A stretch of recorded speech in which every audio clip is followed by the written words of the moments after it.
Today we're going to be reading chapter 7 of Harry Potter and the Sorcerer's Stone. This chapter is called The Sorting Hat. I hope that you enjoy. Chapter 7 The Sorting Hat. The door swung open at once. A tall, black-haired witch in emerald green robes stood there. She had a very stern face, and Harry's first thought was that this was not someone to cross. "The first years, Professor McGonagall," said Hagrid. "Thank you, Hagrid. I will take them from here." She pulled the door wide. The entrance hall was so big you could have fit the whole of the Dursleys' house in it. The stone walls were lit with flaming torches like the one at Gringotts. The ceiling was too high to make out, and a magnificent marble staircase facing them led to the upper floors. They followed Professor McGonagall across the flagstone floor. Harry could hear the drone of hundreds of voices from the doorway to the right. The rest of the school must already be here, but Professor McGonagall showed the first years into a small empty chamber off the hall. They crowded in, standing rather close together than they usually have done, peering about nervously. "Welcome to Hogwarts," said Professor McGonagall. "The start of term banquet will begin shortly. Before you take your seats in the Great Hall, you will be sorted into your houses. The sorting is a very important ceremony because while you are here, your house will be something like your family within Hogwarts. You will have classes with the rest of your house, sleep in your house dormitory, and spend free time in your house common room. The 4 houses are called Gryffindor, Hufflepuff, Ravenclaw, and Slytherin. Each house has its own noble history, and each has produced outstanding witches and wizards. While you are here at Hogwarts, your triumphs will earn your house points, while any rule breaking will lose house points. At the end of the year, the house with the most points is awarded the House Cup, a great honor. I hope each of you will be a credit to whichever house becomes yours. The sorting ceremony will take place in a few minutes in front of the rest of the school. I suggest you all smarten yourselves as much as you can while you are waiting." Her eyes lingered for a moment on Neville's cloak, which was fastened under his left ear, and on Ron's smudged nose. Harry nervously tried to flatten his hair. "I shall return when we are ready for you," said Professor McGonagall. "Please wait quietly." She left the chamber. Harry swallowed. "How exactly do they sort us into houses?" he asked Ron. "Some sort of test, I think. Fred said it hurts a lot, but I think he was joking." Harry's heart gave a horrible jolt. A test in front of the whole school? But he didn't know any magic yet. What on earth would he have to do? He hadn't expected something like this. The moment they arrived, he looked around anxiously and saw that everyone else looked terrified too. No one was talking much except Hermione Granger, who was whispering very fast about all the spells she'd learned, wondering which one she'd need. Harry tried hard not to listen to her. He'd never been more nervous, never, not even when he'd had to take his school report home to the Dursleys, saying that he somehow turned his teacher's wig blue. He kept his eyes fixed on the door. Any second now, Professor McGonagall would come back and lead him to his doom. Then something happened that made him jump about a foot in the air as several people behind him screamed. "What the?" he gasped. So did the people around him. About 20 ghosts had just streamed through the back wall, pearly white and slightly transparent. They glided across the room, talking to one another and hardly glancing at the first years. They seemed to be arguing. What looked like a fat little monk was saying, "Forgive and forget, I say. We ought to give him a second chance. My dear friar, haven't we given Peeves all the chances he deserves? He gives us all a bad name, and he's not really even a ghost. I say, what are you all doing here?" A ghost wearing a ruff and tights had suddenly noticed the first years. Nobody answered. "New student," said the fat friar, smiling around at them. "About to be sorted, I suppose." A few people nodded mutely. "Hope to see you in Hufflepuff," said the friar. "My old house, you know." "Moving along now," said a sharp voice. "The sorting ceremony is about to start." Professor McGonagall had returned. One by one, the ghosts floated away through the opposite wall. "Now form a line," Professor McGonagall told the first years, "and follow me." Feeling oddly as though his legs had turned to lead, Harry got into line behind a boy with sandy hair, with Ron behind him, and they walked out of the chamber, back across the hall, and through a pair of double doors into the great hall. Harry had never even imagined such a strange and splendid place. It was lit by thousands and thousands of candles that were floating in midair over 4 long tables where the rest of the students were sitting. These tables were laid with glittering golden plates and goblets. At the top of the hall was another long table where the teachers were sitting. Professor McGonagall led the first years up here so that they came to a hall in a line facing the other students with the teachers behind them. The hundreds of faces staring at them looked like pale lanterns in the flickering candlelight. Dotted here and there among the students, the ghost shone misty silver. Mainly to avoid all the staring eyes, Harry looked upward and saw a velvety black ceiling dotted with stars. He heard Hermione whisper, "It's bewitched to look like the sky outside. I read about it in Hogwarts history." It was hard to believe there was a ceiling there at all, and that the great hall didn't simply open to the heavens. Harry quickly looked down again as Professor McGonagall silently placed a 4-legged stool in front of the students, the first years. On top of the stool, she put a pointed wizard's hat. This hat was patched and frayed and extremely dirty, and Petunia wouldn't have let it in the house. Maybe they had to try and get a rabbit out of it, Harry thought wildly. That seemed the sort of thing. Noticing that everyone in the hall was now staring at the hat, he stared at it too. For a few seconds there was complete silence. Then the hat twitched. A rip near the brim opened wide like a mouth, and the hat began to sing. Oh, you may not think I'm pretty, but don't judge on what you see. I'll eat myself if you can find a smarter hat than me. You can keep your bowlers black, your top hat sleek and tall, for I'm the Hogwarts sorting hat, and I can cap them all. There's nothing hidden in your head that Sorting Hat can't see, so try me on and I will tell you where you ought to be. You might belong in Gryffindor, where dwell the brave at heart. Their daring nerve and chivalry set Gryffindors apart. You might belong in Hufflepuff, where they are just and loyal. Most patient Hufflepuffs are true and unafraid of toil. Or yet in wise old Ravenclaw, if you've a ready mind, where those of wit and learning will always find their kind. Or perhaps in Slytherin you'll make your real friends. Those cunning folk use any means to achieve their ends. So put me on, don't be afraid, and don't be in a flap. You're in safe hands, though I have none, for I'm a thinking cap. The whole hall burst into applause as the hat finished its song. It bowed to each of the four tables, and then became quiet still again. So we've just got to try on the hat, Ron whispered to Harry. I'll kill Fred. He was going on about wrestling a troll. Harry smiled weakly. Yes, trying on the hat was a lot better than having to do a spell, but he did wish they could have tried it on without everyone watching. The hat seemed to be asking rather a lot. Harry didn't feel brave or quick-witted or any of it at the moment. If only the hat had mentioned a house of people who felt a bit queasy, that would have been the one for him. Professor McGonagall now stepped forward holding a long roll of parchment. Well, when I call your name, you will put on the hat and sit on the stool to be sorted, she said. Abbot Hannah, a pink-faced girl with blonde pigtails, stumbled out of line, put on the hat, which fell right down over her eyes, and sat down. A moment paused. Hufflepuff, shouted the hat. The table on the right cheered and clapped as Hannah went to sit down at the Hufflepuff table. Harry saw the ghost of the Fat Friar waving merrily at her. Phone Susan, Hufflepuff, shouted the hat again, and Susan scuttled off to sit next to Hannah. Boot Terry, Ravenclaw. The table second from the left clapped this time. Several Ravenclaws stood up to shake hands with Terry as he joined them. Brocklehurst Mandy went to Ravenclaw too, but Brown Lavender became the first new Gryffindor, and the table on the far left exploded with cheers. Harry saw Ron's twins brothers catcalling. Bulstrode Millicent then became a Slytherin. Perhaps it was Harry's imagination, after all. He'd heard about Slytherin, but he thought they looked like an unpleasant lot. He was starting to feel definitely sick now. He remembered being picked for teams during gym at his old school. He had always been last to be chosen, not because he was no good, but because no one wanted Dudley to think they liked him. Finch Fletchley, Justin, Hufflepuff. Sometimes Harry noticed that the hat shouted out the house at once, but at others it took a little while to decide. Finnegan Seamus, the sandy-haired boy next to Harry in the line, sat on the stool for almost a whole minute before the hat declared him a Gryffindor. Granger Hermione. Hermione almost ran to the stool and jammed the hat eagerly on her head. Gryffindor, shouted the hat. Ron groaned. A horrible thought struck Harry, as horrible thoughts always do when you're very nervous. What if he wasn't chosen at all? What if he just sat there with the hat over his eyes for ages until Professor McGonagall jerked it off his head and said there had obviously been a mistake, and he'd better get back on the train. When Neville Longbottom, the boy who kept losing his toad, was called, he fell over on his way to the stool. The hat took a long time to decide with Neville. When it finally shouted Gryffindor, Neville ran off, still wearing it, and had to jog back amid gales of laughter to give it to McDougal Morag. Malfoy swaggered forward when his name was called and got his wish at once. The hat had barely touched his head when it screamed Slytherin. Malfoy went to his friends, Crabbe and Goyle, looking pleased with himself. There wasn't many people left. Moon, Knott, Parkinson, then a pair of twin girls, Patil and Patil, then Perk, Sally Ann, and then at last, Potter, Harry. As Harry stepped forward, whispers suddenly broke out like little hissing fires all over the hall. Potter, did she say? The Harry Potter? The last thing Harry saw before the hat dropped over his eyes was the half full of people craning to get a good look at him. Next second, he was looking at the black inside of the hat. He waited. Said a small voice in his ears. Difficult, very difficult. Plenty of courage, I see.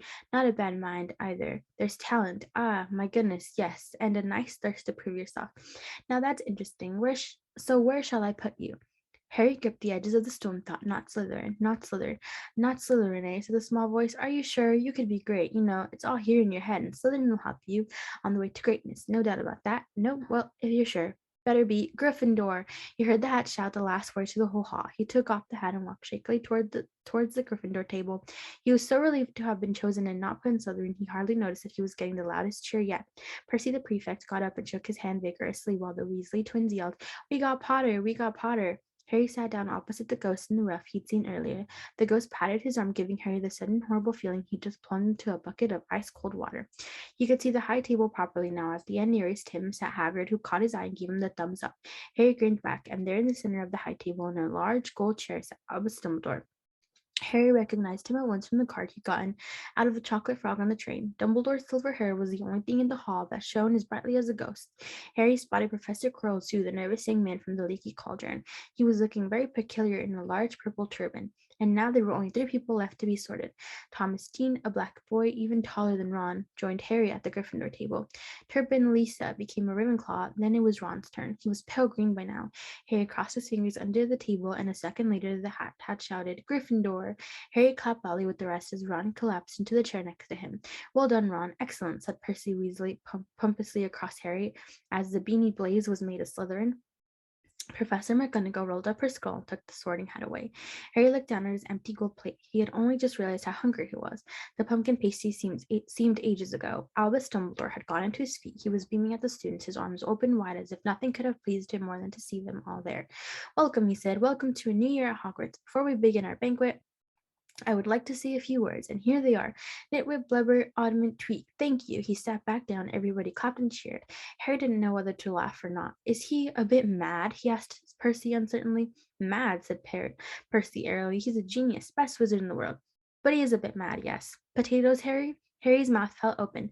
The dishes in front of him were now piled with food. He had never seen so many things he liked to eat on one table: roast beef, roast chicken, pork chops, lamb chops, sausages, bacon and steak, boiled potatoes, roast potatoes, fries, Yorkshire pudding, peas, carrots, gravy, ketchup, and for some strange reason, peppermint hambugs. The Dursleys had never exactly starved Harry, but he'd never been allowed to eat as much as he liked. Dudley had always taken anything that Harry really wanted, even if it made him sick.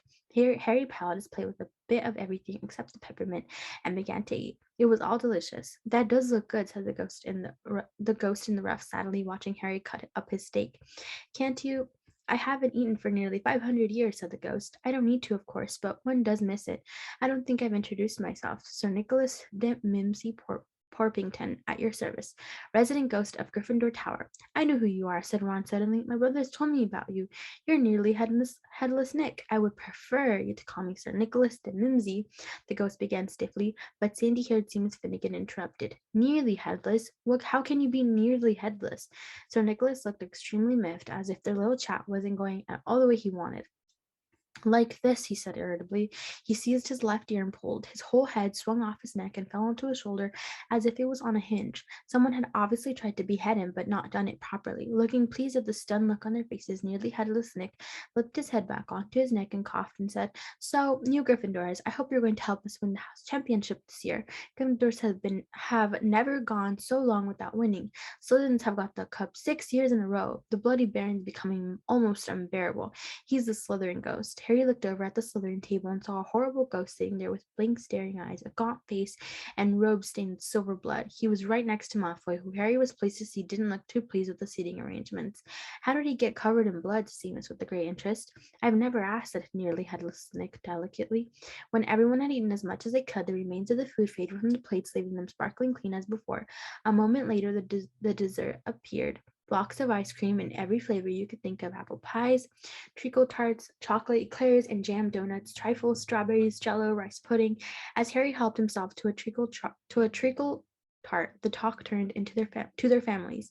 "I'm half and half," said Seamus. Me dad's a muggle. Mom didn't tell him she was a witch till after they were married. Bit of a nasty shock for him." The others laughed. "What about you, Neville?" said Ron. "Well, my gran brought me up, and she's a witch," said Neville, "but the family thought I was all muggle for ages. My great uncle Algy kept trying to catch me off guard and force some magic out of me. He pushed me off the end of Blackpool Pier once. I nearly drowned, but nothing happened until I was 8. Great uncle Algy came round for dinner, and he was hanging me out of an upstairs window by the ankles when my great auntie Enid offered him a meringue, and he accidentally let go. But I bounced all the way down the garden and into the road. They were all really pleased. Gran was crying. She was so happy. And you should have seen their faces when I got in here. They thought I might not be magic enough to come, you see. Great Uncle Algy was so pleased he bought me my toad. On Harry's other side, Percy Weasley and Hermione were talking about lessons. I do hope they start right away. There's so much to learn. I'm particularly interested in transfiguration, turning something into something else, of course. It's supposed to be very difficult. You'll be starting small, just matches into needles and that sort of thing. Harry, who was starting to feel warm and sleepy, looked up at the high table again. Hagrid was drinking deeply from his goblet. Professor McGonagall was talking to Professor Dumbledore. Professor Quirrell, in his absurd turban, was talking to a teacher with greasy black hair, a hooked nose, and sallow skin. It happened very suddenly. The hook-nosed teacher looked past Quirrell's turban straight into Harry's eyes, and a sharp, hot pain shot across the scar on Harry's forehead. Ouch! Harry clapped a hand to his head. What is it? Asked Percy. Nothing.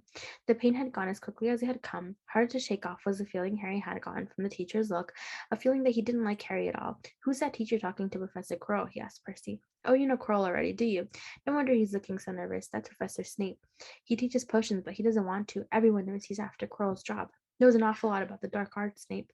Harry watched Snape for a while, but Snape didn't look at him again. At last, the desserts too disappeared, and Professor Dumbledore got to his feet again. The hall fell silent. Just a few more words now that we're all fed and watered. I have a few start of term notices to give you. First, you should know that the forest on the ground is forbidden to all pupils. And a few of our older students would do well to remember that as well. Dumbledore's twinkling eyes flashed in the direction of the Weasley twins. I have also been asked by Mr. Filch, the caretaker, to remind you all that no magic should be used between classes in the corridors. Quidditch trials will be held in the second week of the term. Anyone interested in playing for their house teams should contact Madame Hooch. And finally, I must tell you that this year, the third floor corridor on the right-hand side is out of bounds to everyone who does not wish to die a very painful death. Harry laughed, but he was one of the few who did. He's not serious, he muttered to Mercy. Must be, said Percy, frowning at Dumbledore. It's odd because he usually gives us a reason why we're not allowed to go somewhere. The forest full of dangerous beasts, everyone knows that. I do think he might have told us prefects, at least. And now, before we go to bed, let us sing the school song, cried Dumbledore. Harry noticed that the other teachers' smiles had become rather fixed. Dumbledore gave his wand a little flick as if he was trying to get a fly off the end, and a long golden ribbon flew out of it, which rose high above the tables and twisted itself snake-like into words. Everyone picked their favorite tune, said Dumbledore, and off we go. And the school bellowed, Hogwarts, Hogwarts, Hoggy, Warty, Hogwarts, teach us something, please. Whether we be old and bald or young with scabby knees, our head could do with filling with some interesting stuff, for now they're bare and full of air, dead flies, and bits of fluff, so teach us things worth knowing. Bring back what we forgot. Just do your best. We'll do the rest and learn until our brains all rot. Everybody finished the song at different times. At last, only the Weasley twins were left singing along to a very slow funeral march. Dumbledore conducted their last few lines with his wand, and when they had finished, he was one of those who clapped loudest. Ah, music, he said, wiping his eyes, a magic beyond all we do here. And now bedtime, off you trot. The Gryffindor first years followed Percy through the chattering walls out of the great hall and up the marble staircase. Harry's legs were like lead again, but only because he was so tired and full of food. He was too sleepy even to be surprised that the people in the portraits along the corridors whispered and pointed as they passed, or that twice Percy led them to the doorways hidden behind sliding panels and hanging tapestries.